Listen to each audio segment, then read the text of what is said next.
Thank you. All right, they just sang about we believe, so let's talk a little bit about what we do believe. First, the order of Melchizedek. Melchizedek was a king in the city of Salem. Salem in Hebrew means peace.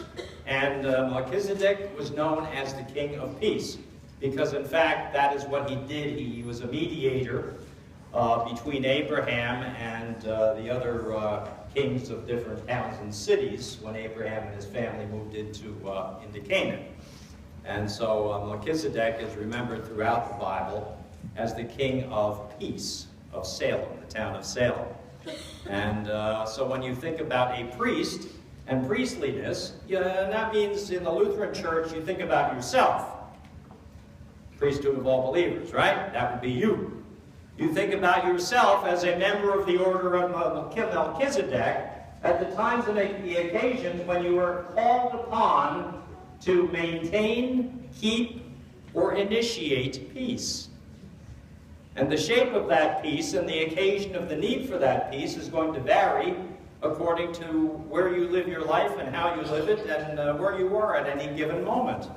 Ignatius Loyola defined sin, by way of contrast, as refusing to believe that God wants your happiness and fulfillment, and other people's happiness and fulfillment.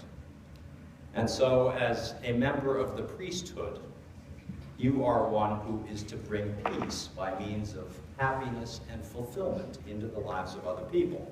Now, I know that sounds like really easy, and I'm talking from the cheap seats because my life is going really well right at this moment, so I'm at peace. You can be miserable, but I'm doing fine. Thank you very much. Now, that was really cheesy, and I know that.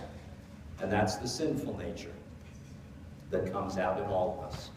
Where as long as we're doing well ourselves, it's always nice to take a step back and look around and say, oh, I'm doing great, look how bad they're doing, look how bad they are, look how horrible things are. You know, I look at our political system, and you know that I don't call our political parties anymore, I call them factions. Because in the early Constitution, and the development of that is what the parties were called, factions. And it was very interesting, mostly because I look at it through the lens of religion, through the book of Revelation, and through Messiah complexes. And it's very interesting, the party that is always out of power is always saying, we're coming up to the apocalypse. The world is going down. It's going down the tubes. These people are killing the country. They're killing the world. They're destroying it. It's disaster in the making. However, we are going to make and create a Messiah to offer to you at the next election, the one who can bring it all together and make us all happy. And so, since the 1960s, it's really quite amusing, actually. You know, I look through it historically, and I see that every election cycle among the presidency, you always have the apocalypse on the verge, whoever's in office at the time, doesn't matter which faction is in office, and you have the Messiah, people who are trying to find a candidate worthy of the Messiahship. You'll notice I didn't mention a word about Melchizedek or Salem or peace.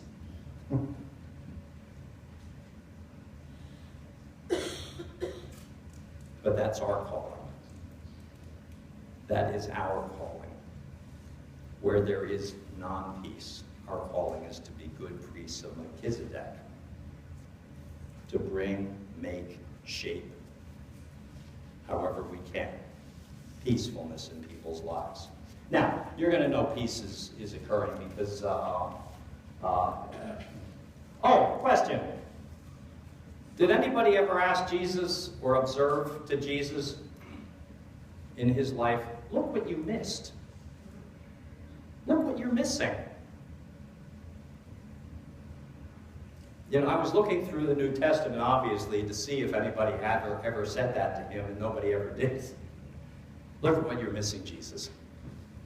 He lived a very full life and a very interesting life.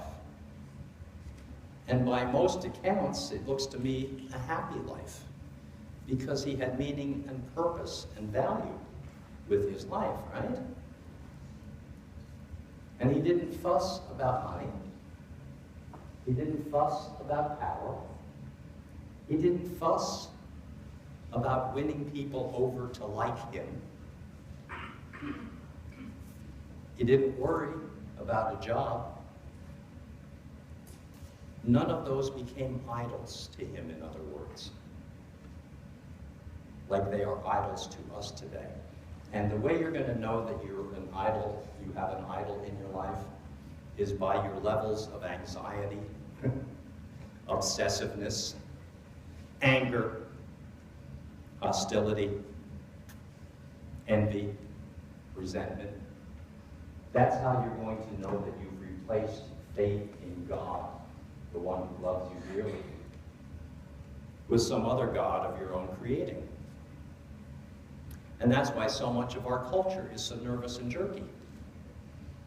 And why so much of our culture is based on finding the new Messiah to lead us to a happier time, and the ones in power are leading us into the apocalypse, because we're worshiping idols of all kinds. I was talking to somebody recently. Those of you who have been in therapy will know this already. Well,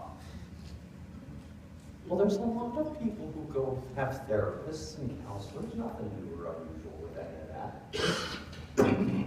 That in order to make changes in your life, and understand when Jesus was talking about being a servant of people and being a slave of people, what he was talking about wasn't the fact that you were manipulated by people more powerful than you. It means that you were in a position at ground level so that you could really observe what was going on around you. And by observing what was going on around you, you could really see the kinds of changes that needed to take place in your areas of living. And so what he was suggesting in terms of change, and therapists that built this into their counseling, is that the only way that you can help other people to change is for you to recognize it and become different. And that calls for a level of insight and astuteness on your part and observation of yourself, so that you can see how you do behave in any given situation, and further, what your triggers are. I was talking to a couple of weeks ago, who should remain unnamed, and they got into a lovely argument, actually, a lovely fight about dust bunnies.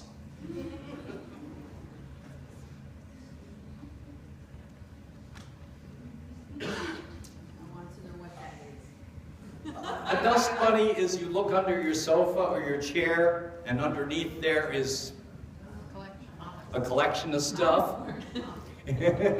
Yeah, if you never get down and look, it doesn't become a problem, all right? I never had an argument about dust bunnies because I don't look.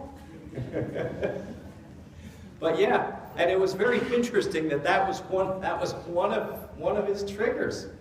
It sounds absolutely stupid. But what was happening is when he was coming home, he was so wired up because, guess who his God was? His job. His job was his God, and the money that goes with it.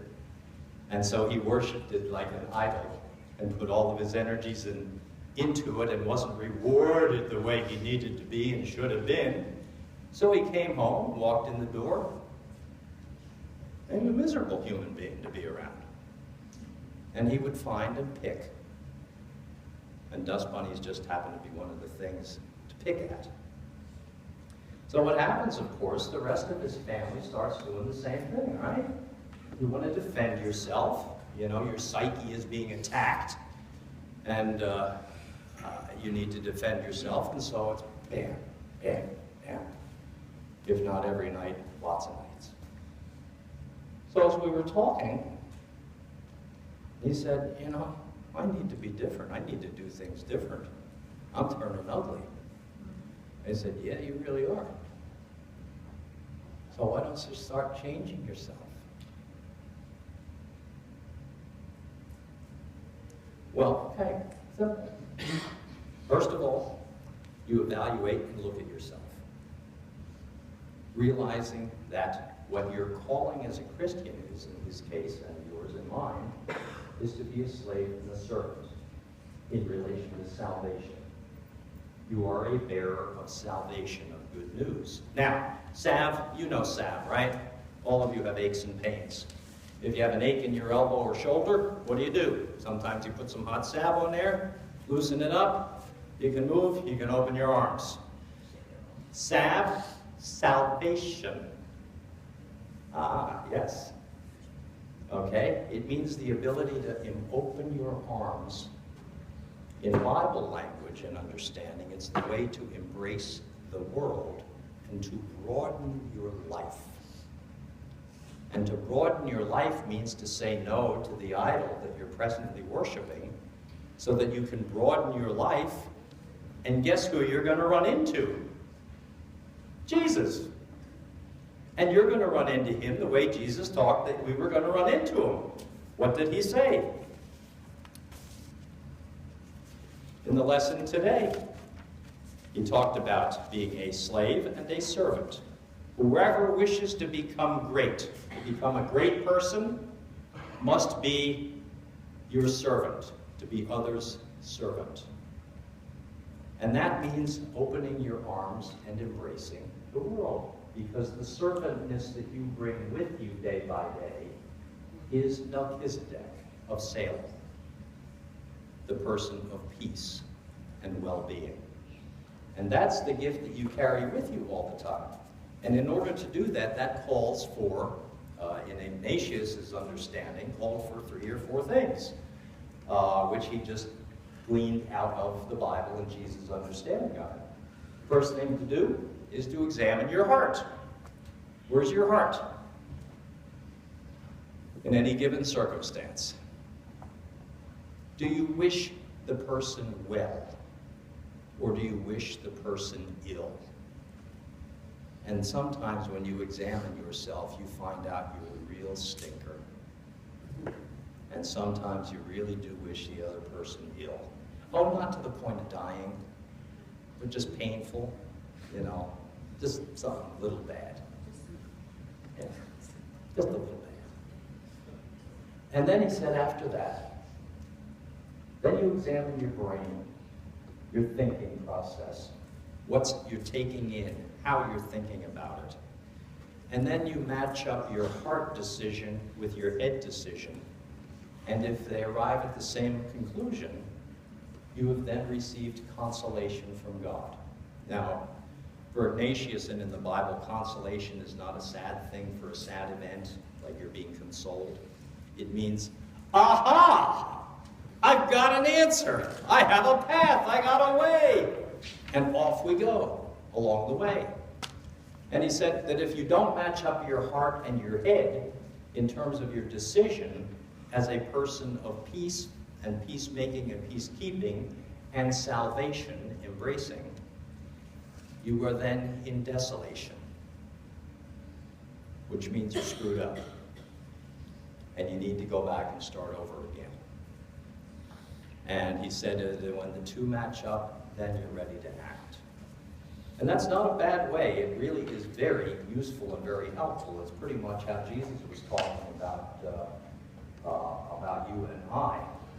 Whoever wishes to become a great person must be other people's servant. Whoever wishes to be first among you must be the slave of all. It's a way of living at ground level with everybody and embracing life. And by means of embracing life, you get to know people, you get to know their motives, their reasoning, how they're thinking, and everything else. They get to know you. Everything in faith is reciprocal, always. It is always reciprocal relationships that matter. And that was the point Jesus was trying to tell James, the sons of Zebedee, when they asked to be his good buds. Of course, you know what that means, right? The other 10 were out there. And he said, no, can't do that. Now, for you and for I, we are people of peace. And peace in the broadest sense that you can imagine, of bringing peace to the world that we live in. Peace to the world in our environments. And that means you know that you are practicing peace as a priest of Melchizedek at the point where the kind of peace you're bringing is opening people's lives to the world around. So that rather than approaching life through fear, anxiety, stress, I have no time, I'm so busy, I don't know what I'm going to do next, I don't have time for anything, I just don't know, I'm always tired, I need a pill. You get the idea.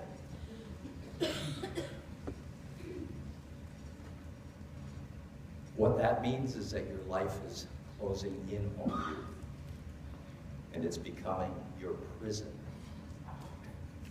not your joy, not the love of God, not the peacefulness of it, not the happiness. It's becoming your prison, and you are a slave prisoner. And that's precisely what Jesus has offered to you and I.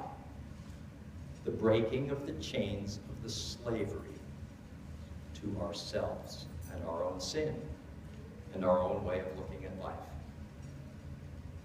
So as a member of the priesthood of Melchizedek, the priesthood of all believers, first of all, you have been given the gift of recognition, to know that your life, when it starts to close in on you, means that you have begun to worship something other than God, a different idol of your own making.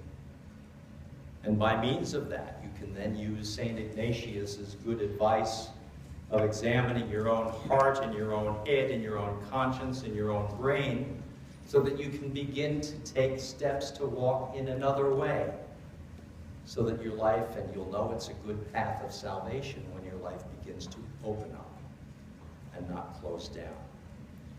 And that then is your ministry amongst your friends and family and neighbors and workmates and anybody else you meet. It's a good gospel that Jesus offered to people then. It's a good gospel for us today. To know that God loves us and has offered a huge, wonderful world for us all. And that the greatest gift that we can offer to it is to offer ourselves to other people, so that their world also can be expansive and broad and beautiful and peaceful and truthful and just and loving.